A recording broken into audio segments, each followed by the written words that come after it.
નંદાસણથી સમાચાર મળી રહ્યા છે કે કડીના લક્ષ્મીપુરામાં ભાદરવા સુદ દસમની ધામધૂમપૂર્વક ઉજવણી કરવામાં આવી હતી. તો આ નિમિત્તે મેલડી માતાજીને 56 ભોગનો અન્નકૂટ ધરાવાયો હતો.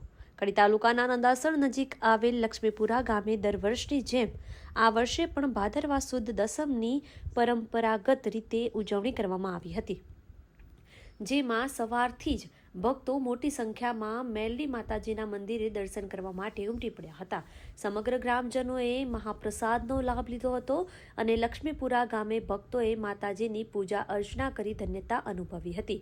ભાદરવા સુદ દસમ નિમિત્તે ફૂલો અને તોરણોથી મંદિરનો અને માતાજીનો ભવ્ય શણગાર પણ કરવામાં આવ્યો હતો.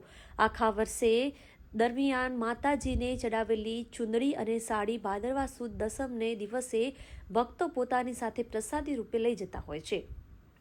ત્યારે આ ઉપરાંત માતાજીને 56 ભોગનો અન્નકૂટ ધરાવવામાં આવ્યો હતો. માતાજીના પંટાગણમાં હવન રાખવામાં આવ્યા હતા.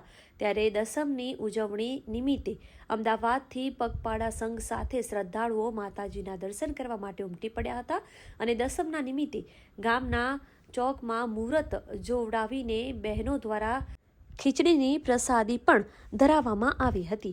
ત્યારબાદ માતાજીને ખીચડીની પ્રસાદી અને લાડુનો ભોગ ધરાવ્યો હતો અને સાંજના ટાઈમે માતાજીની દીવડાની મહાઆરતી પણ કરવામાં આવી હતી, જેમાં લક્ષ્મીપુરા ગામના સરપંચ શૈલેષભાઈ પટેલ સહિત આગેવાનો તેમજ મોટી સંખ્યામાં ગ્રામજનોએ મહાઆરતીનો લાભ લેવા માટે ઉમટી પડ્યા હતા.